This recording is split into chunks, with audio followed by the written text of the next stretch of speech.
우리 오늘 봉독한 고린도전서 1장 1절부터 9절 말씀으로 고린도 교회에 보내는 편지라는 제목으로 함께 말씀을 은혜 나누겠습니다. 우리가 성경이라고 하면 66권의 소책자가 묶여진 합본을 말합니다. 그래서 성경이 아니라 우리가 이 전체를 묶여진 걸 성경전서라고 하죠. 모든 성경을 모았다. 그리고 다른 말로는 우리가 정경이라고 합니다. 자, 구약 39권, 신약 27권의 소책자들로 구성되어 있는 게 우리 성경입니다. 외우기 굉장히 쉬워요. 그렇죠? 39권, 27권 합해서 66권인데 39, 27이죠. 그래서 정말 외우기 쉬워서 우리 어렸을 때 저도 교회 학교에서 성경 교육을 받을 때 39, 27로 외우면 된다고 이렇게 들었던 기억이 납니다. 우리 성경의 첫 시작은 창세기이고요. 마지막이 요한계시록인 것은 모두 다 알고 계실 겁니다.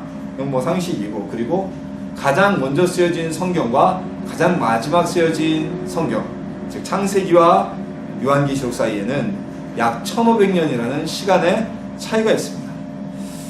우리 구약 성경은요, 말라기, 창세기부터 말라기, 즉 예수님이 오시기 전에 묶여진 구약 성경에는 예언자들과 그리고 역사서의 기자들, 또한 시편의 기자들에 의해서, 다양한 기자들에 의해서 구약 성경은 쓰여졌고요.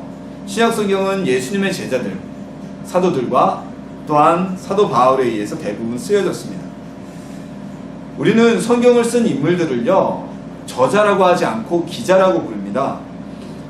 왜 저자라고 부르지 않을까요? 보통 책을 쓴 사람은 저자 이렇게 하고, 뭐 논문을 쓴 사람은 논자 이렇게 쓰잖아요. 우리가 저자라고 부르지 않는 이유는 아주 간단합니다. 저자는요, 책을 쓸 때 자신의 생각과 자신의 의도와 그리고 자신이 말하고자 하는 바를, 주관적인 내용을 객관화시켜서 쓰는 것이 바로 책이고, 그것이 바로 저자라고 부르는 사람들의 역할입니다. 하지만요, 기자하면 누가 생각납니까, 여러분? 기자하면 뭐 신문기자, 방송기자가 생각나잖아요. 그처럼 기자는 자기의 생각을 말하는 사람이 아닙니다. 객관적인 사실을 보고 들은 그것을 객관적으로 기록하는 역할을 하는 사람, 전달하는 사람, 즉 배필자와 같은 역할을 하는 사람이 바로 기자입니다. 그래서 우리 정통 기독교에서는요, 성경을 하나님의 말씀으로 봅니다. 그래서 성경을 하나님의 말씀으로 보기 때문에 사도 바울이건 베드로건 마태, 마가, 누가, 모세, 누가 이 성경을 썼건 자기의 상상의 나래를 펼치거나 자기의 어떤 이론적인 이야기를 쓴 것이 아니라 하나님께서 성령님을 통해 계시되어진 말씀을 감동으로 기록했기 때문에 우리는 그들을 대필자라는 의미에서 기자라고 합니다. 이 자신들의 창작물이 아니기 때문이죠. 지난주에 우리가 로마서를 나누던 말씀이 이제 로마서 16장까지 해서 마무리 지었습니다. 그래서 이번 주부터는 우리가 고린도전서 말씀을 주일 저녁 예배 때 나누게 될 텐데요. 오늘은 그 첫 번째 시간인데, 개론적인 어떤 개괄적인 차원에서 고린도전서가 쓰여진 배경과 그 저자가 누구인지, 그리고 그 내용이 무엇인지에 대해 살펴보고요. 왜 하나님께서 고린도전서가 쓰여지게 하시고 오늘날 우리에게까지 이 고린도전서가 전해지게 하셨는지, 그 뜻과 의미를 함께 나누는 시간이 되기를 소망합니다. 자, 고린도전서는 이 제목부터 우리가 알 수 있듯이요, 고린도에 있던 교회에 보내진 편지입니다. 고린도에 있던 교회. 자, 그럼 고린도에 있던 어떤 교회냐? 이런 의문을 가지실 수도 있어요. 근데 오늘날에는 한 지역에도 교회 굉장히 많죠. 제가 뭐 인터넷만 이렇게 검색해봐도 당장 우리 교회 주변에, 이 기름동에서도 우리 교회 주변에 보면 베델교회 있죠, 그리고 사랑의 교회 있죠, 성북교회 있죠, 위아리 교회 있죠, 그리고 저 건너편에도 교회 두 군데 있죠. 엄청나게 많은 지역 교회들이 있어요, 기름동에만도. 하지만 이 고린도전서가 쓰여질 당시는 예수님의 복음이 막 전파되던 시기였습니다. 그래서 한 도시에 하나의 교회밖에 있지 않았습니다. 즉 고린도에 있는 교회는 딱 하나, 고린도 교회밖에 없었고요. 안디옥에 있었던 유일한 교회의 이름은 바로 안디옥 교회였던 것입니다. 그래서 지역 명칭을 그냥 대표적으로 쓰여지면, 이게 고린도에 유일했던 교회의 편지구나. 고린도 전서하면 고린도에 하나밖에 없었던 그 교회에 쓰여진 편지구나. 예배소서 그러면 예배소에 하나밖에 없었던 그 교회에 쓰여진 편지구나 라는 것을 우리가 알면 됩니다. 우리 신약성경의 대부분은요, 서신서입니다. 사복음서와 그리고 요한계시록을 제외하고는 사도복음서와 사도행전, 사복음서에 있어서 마가복음과 그리고 사도행전은 마가가 기록한 성경인데요. 이 마가복음과 사도행전 역시 어떻게 보면 서신서의 역할을 담당하고 있습니다. 그 디오벨로라는 사람이 보내진 것이기 때문에 어쨌든 대부분 신약성서는 거의 다 서신서입니다. 즉 편지란 얘기입니다. 편지. 로마서, 고린도전후서, 디모데전후서, 베드로전후서, 이 성경들이 다 편지입니다. 서신서에는요 지역명이나 아니면 수신자의 이름을 제목으로 담게 되어 있습니다. 그래서 고린도전후서, 고린도교회에 보내진 편지, 디모데전후서, 디모데에게 이게 디모데가 받기 위해 쓰여진 편지구나. 베드로전후서는 좀 틀립니다. 베드로전후서는 쓴 사람, 그 편지를 쓴 베드로가 적은 편지라는 것이지 이거 베드로가 수신자가 아니고요. 베드로전후서와 요한 1, 2, 3서 같은 경우는 조금 특별한 건 발신인이 적혀있는 성경이고요. 나머지 서신서는 거의 다 수신자, 히브리서는 히브리 민족에게 이렇게 쭉 전해진 성경이라고 우리가 참고하면 됩니다. 자, 고린도전서는요, 오늘 우리가 말씀이 이 고린도전서는 바로 사도 바울이 기록한 성경입니다. 자, 사도 바울은요, 항상 자신이 쓴 성경 맨 서두에 자기가 누구인지를 밝히고 서신서의 이름을 기록하고 있습니다. 그래서 오늘 본문에서도 첫 구절에 나타나 있듯이 사도 바울은 이 서신서가 자신이 보낸 편지인 것을 명시하고 있습니다. 일단 보면 사도 바울과 형제 소스데네라고 기록된 사람이 있어요. 이 소스데네, 어떻게 보면 부저자처럼 이렇게 기록된 이 사람은 누구냐 하면요, 사도행전 18장에 기록되어져 있는 사람인데 이 외에는 거의 기록된 부분이 없어요.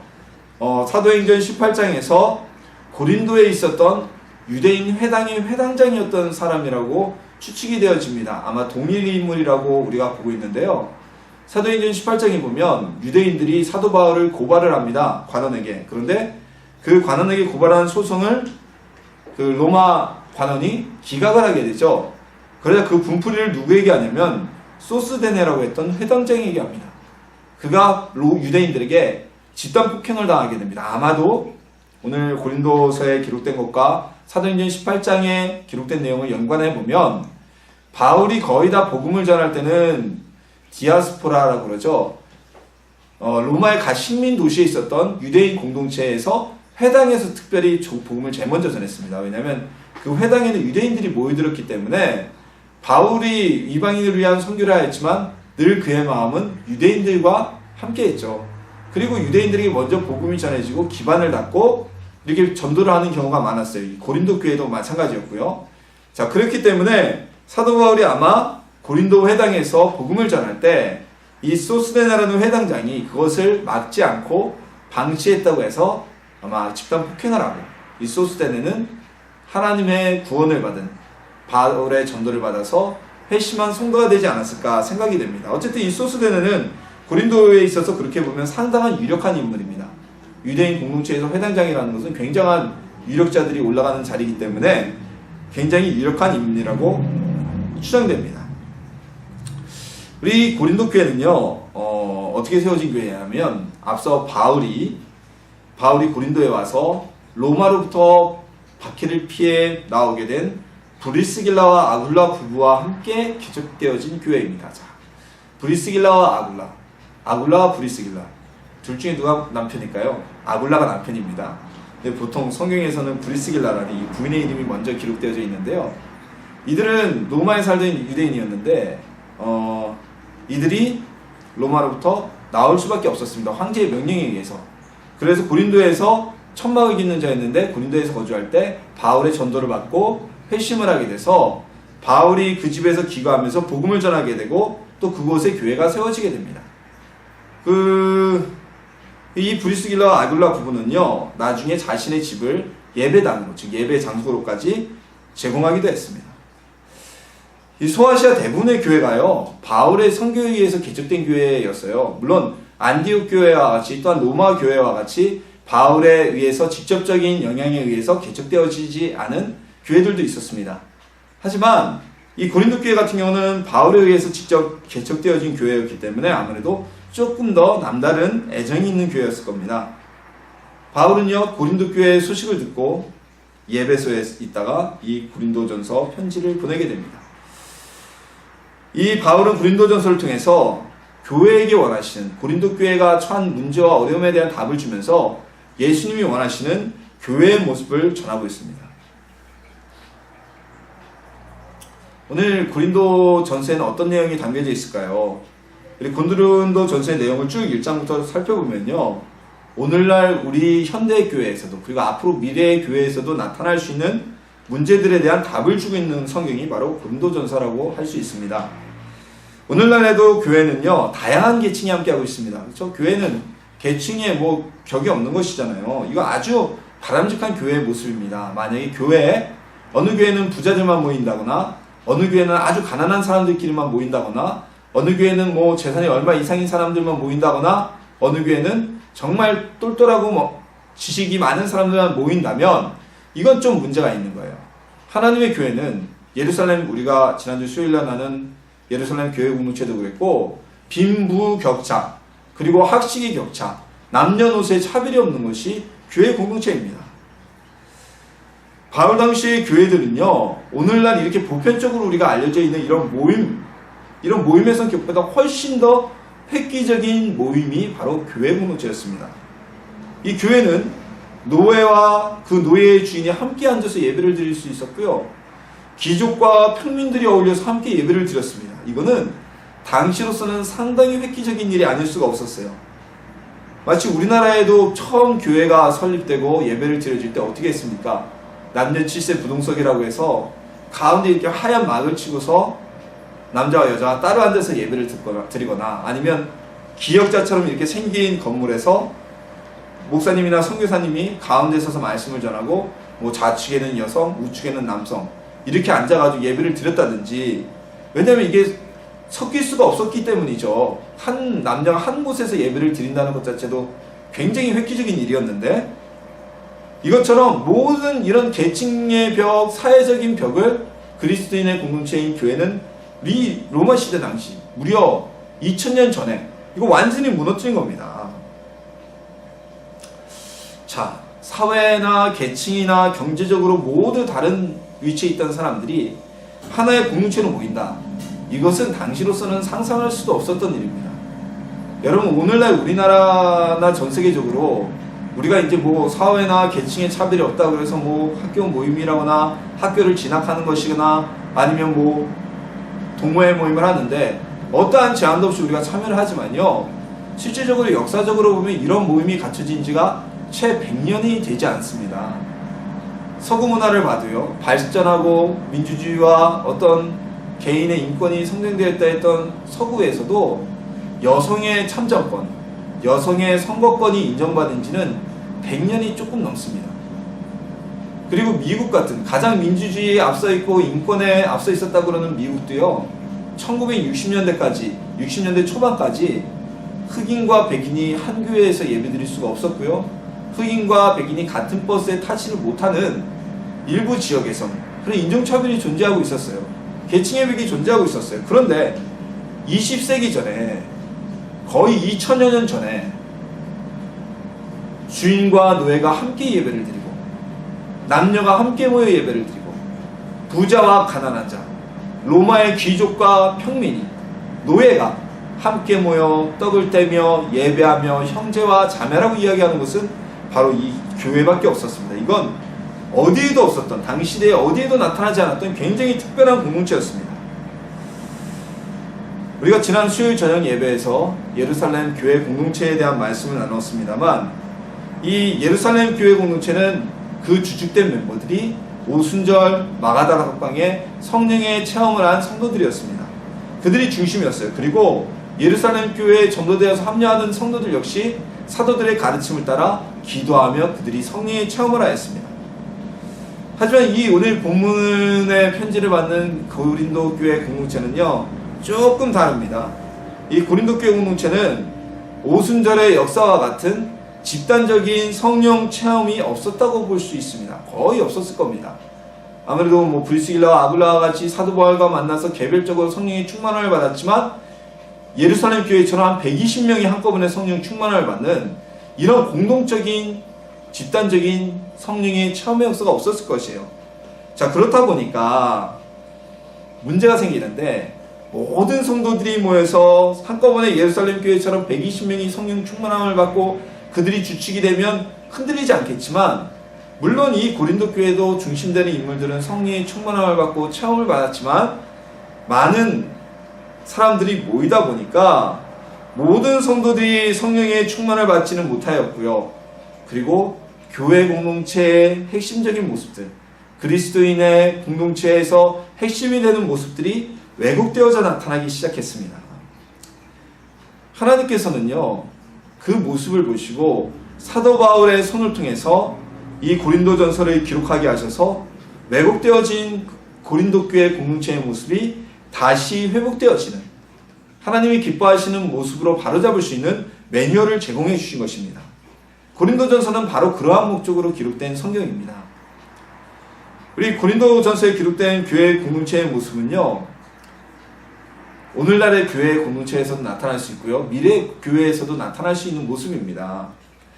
성경은 우리가 속한 교회 가운데서, 교회 공동체 가운데서 이 고린도전서의 왜곡된 모습들이 나타날 때 어떻게 대응해야 할지를 고린도전서를 통해 오늘날 우리에게 알려주고 계신 것입니다.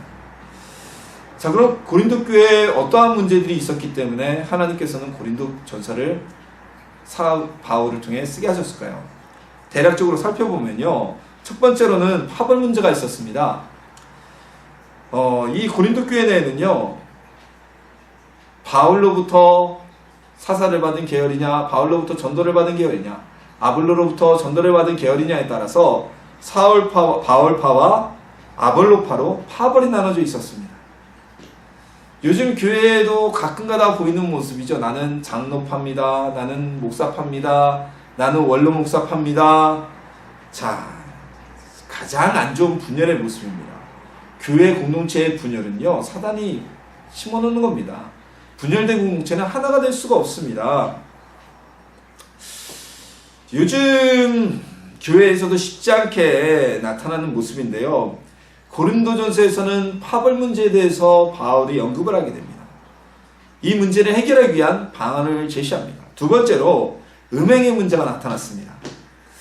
고린도전서에 기록된 이 음행의 문제, 간음의 문제는요, 이건 도덕적인 문제이기도 했지만 또 한편으로는 종교적인 문제였습니다.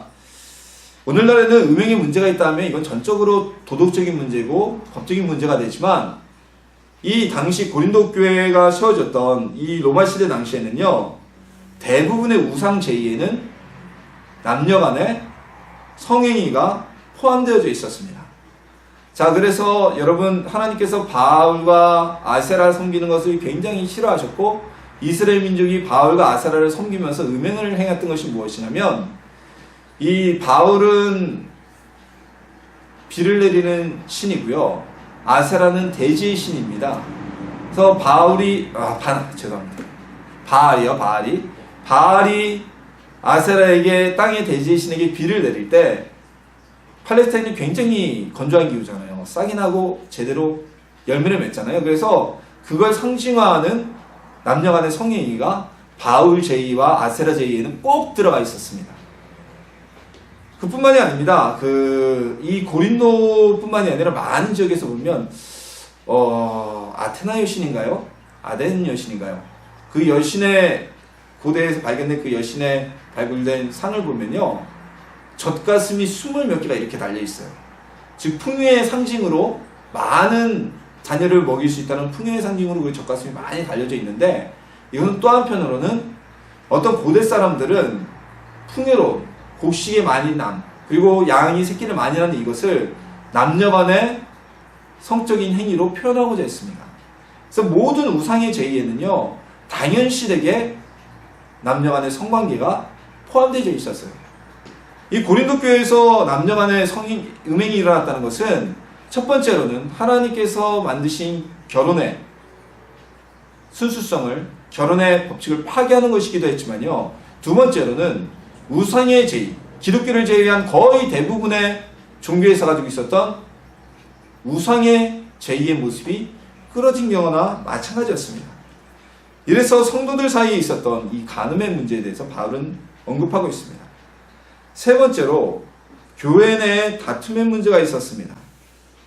성도들의 다툼이 벌어졌을 때, 참 오늘날에도 이거 다 오늘날에 있는 문제예요. 고린도 교회에 있는 문제가 오늘날에도 있는데, 오늘날에도 교회 내에서 싸움이 벌어져가지고 세상 재판정으로 가서 재산 갖두고 싸우고, 교회 건물이 누구 거냐 싸우고, 목사의 임직이 이게 정상 법적으로 온당한 거냐 아니냐 싸우잖아요. 근데 사도 바울은 그 문제에 대해서 고린도전서에 언급하고 있습니다. 그러면서 우리가 대표적으로 알듯이 그러죠. 교회 일을 가지고 너희가 세상 사람들에게 하나님의 일을 가지고 하나님의 자녀가 세상 재판관들에게 와서 그 판결받지 마라. 그렇게 말씀하고 있어요. 자, 그리고 외에도 혼인 문제, 그리고 혼인하지 않고 결혼하지 않고 독신으로 사는 문제, 그리고 우상의 재물을 먹어야 되냐 말아야 되냐에 대한 문제, 또한 성만찬의 문제, 은사에 대한 문제, 어떤 은사가 크냐 작으냐 고린도 교회에서 막 싸우고 있었거든요. 이 은사의 문제, 그리고 부활의 문제에 대한 답변을 고린도전서를 통해서 주고 있습니다. 이런 문제들이 고린도 교회 안에 내재되어 있었기 때문입니다. 고린도 교회는 참 진짜 보면 모든 교회 문제에 아주 종합예술의 모델을 가지고 있죠. 여러분, 이런 문제들 지금 제가 나눴지만 이 문제들이 고린도 교회의 문제만은 아니잖아요.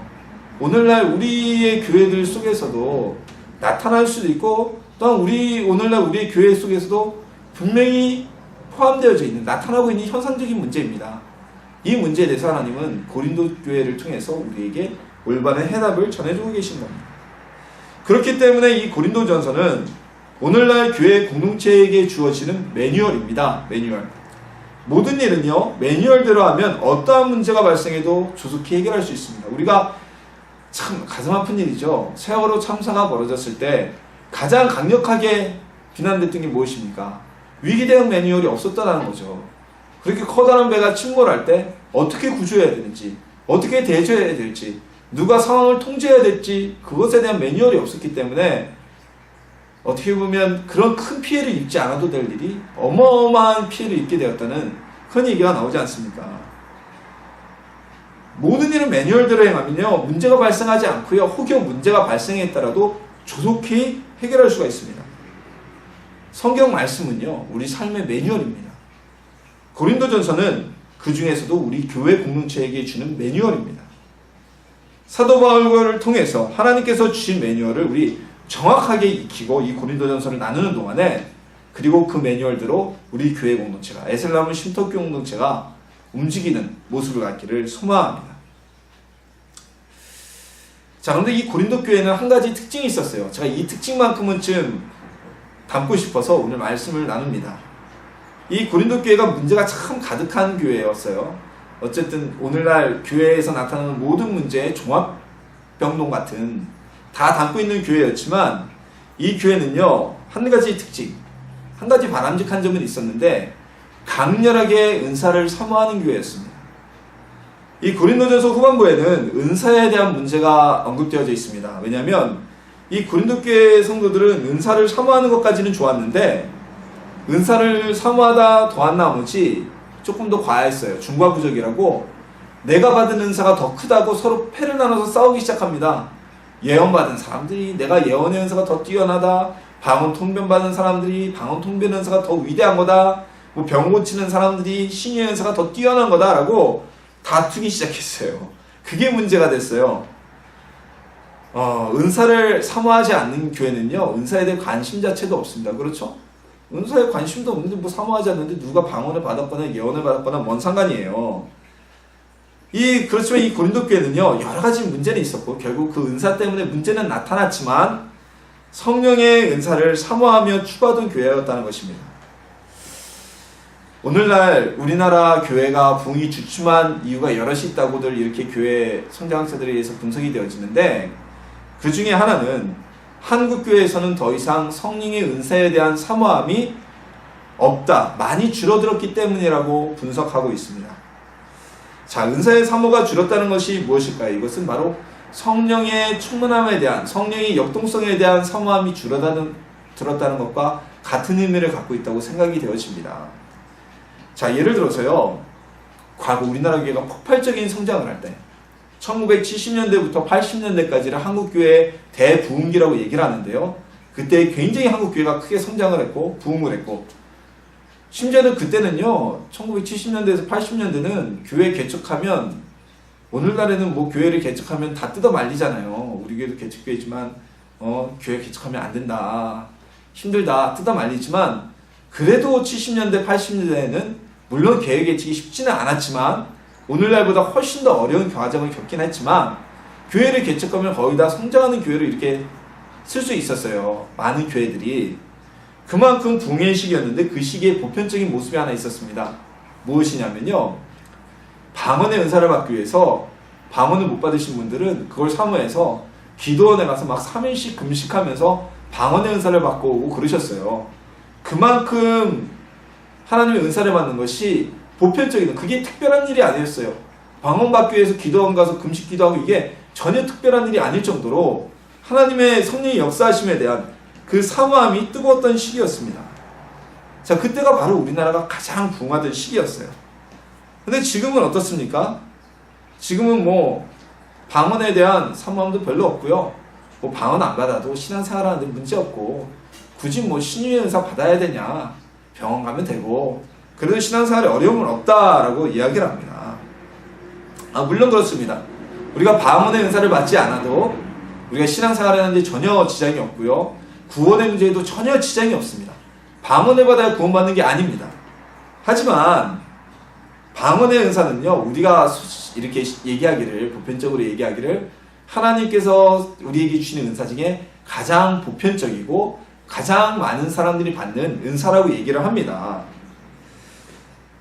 제가 말하고자 하는 것은요, 바로 이거예요. 가장 처음이고 가장 보편적으로 사모하며 받는 은사라는 이 방언의 은사에 대한 사모함이 줄었다는 것은요, 그만큼 성령의 역동성과 성령의 역사하심에 대한 사모함이 우리 교회들 가운데서 사라졌다는 겁니다. 물론 이제 은사주의가 강렬하다 보면 이 고린도 교회와 같은 문제가 생깁니다. 말씀은 외면하고 은사만 생각하면 매뉴얼이 없으니까, 매뉴얼이 없다 보면 막 서로 뭐 이거 중구난방에 정말 개판 5분 전에 되는 일이 벌어지기도 하지만, 은사를 사모하지 않으면 그 교회 공동체는 성령의 역동성이 떨어지는 교회가 됩니다. 성령의 역동성이 떨어진 공동체는요, 움직이질 않습니다. 역동성이 무엇입니까? 움직여야 하는 힘이잖아요. 이렇게 뜨거웠던 초대교회가 중세기가 되면 교회가 암흑기에 들어갑니다. 암흑시대라고 우리가 이야기를 하죠. 그 가장 결정적인 이유 중 하나는요, 교회에서 성령의 역동성에 대해서, 성령의 역사하심에 대해서 사모하지 않았기 때문이라고 보는 교회 사학자들이 상당히 많습니다. 은사는요, 성령의 역동성, 성령이 살아 움직이고 계심을 나타내는 외적인 표현입니다. 성령의 역동성이 없으면 어느 교회도 부흥할 수 없고요, 성령의 역동성이 없으면 어느 누구도 믿음을 지킬 수가 없습니다. 그저 고착화되고, 계속 고착화되면 석회화되다 보면 퇴행해 갈 수밖에 없는 것입니다. 고린도 교회의 의사주의는 문제를 일으켰습니다. 하지만 이것은 초대교회가 부흥하며 핍박 가운데서도 그들이 생명을 내놓으면서도 믿음을 지킬 수 있었던 가장 큰 힘의 근원이었습니다. 고린도 전서에 나타난 은사주의는 은사에만 편중되어서 은사의 원동력을, 원기능을 왜곡해버렸습니다. 그러나 은사를 사모하며 갈구하였던 고린도 교회의 모습은 오늘날 우리 교회도 본받아야 될 모습인 것이 분명합니다. 고린도 교회가 은사를 받아서 이렇게 엉망이 됐으니까 우리는 은사 받을 필요 없어, 이건 아니죠. 고린도 교회가 받고자 했던 은사, 그들 가운데 임하였던 예언의 은사, 방언의 은사, 방언 통변함의 은사, 신의의 은사, 지혜의 은사, 말씀의 지식의 은사, 그 밖에도 수없이 많은 헤아릴 수 없는 이 은사는 오늘 우리 에셀나무 쉼터교회도 받기 위해서 간절히 사모하는 모습이 되어야만 합니다. 이런 문제는 우리가 또 고린도 교회에서 본받아야 될 모습이라는 것입니다. 우리 은사를 사모하며 하나님의 역사와 성령의 역사가 가득하는, 성령의 역동성이 나타나는 에셀나무 쉼터교회가 되기를 소망합니다. 신앙이라는 것은요, 말씀이 기본이 되어야만 합니다. 성경은 우리의 삶과 신앙생활의 매뉴얼입니다. 설명서라는 거죠. 자, 이 매뉴얼이 없으면요, 제대로 기기를 작동할 수도 없고요, 매뉴얼이 없으면요, 사회 시스템을 제대로 유지할 수가 없습니다. 소위 우리가 얘기하죠. FM대로 한다. FM대로 운영되어지는 사회는, FM대로 운영되어지는 장비는 큰 문제가 일으키지 않고 고장도 나지 않습니다. 혹시 고장이 났다고 했을지라도 문제가 발생했을 때 매뉴얼을 참고해서 재빠르게 그 문제를 해결할 수 있는 길이 열릴 수가 있습니다. 고린도전서는 교회 공동체에 대한 문제 해결의 방안을 제시하고 있습니다. 고린도 교회는요, 은사를 간절히 사모하는 교회였습니다. 하지만 교회가 성장하면서 그리스도인의 공동체에서 보여져서는 안 될 모습들이 나타나기 시작하셨습니다. 이 소식을 들은 바울은 에베소에서 서신을 보내 예수님이 원하시는 교회 공동체의 모델을 고린도 교회에 제시합니다.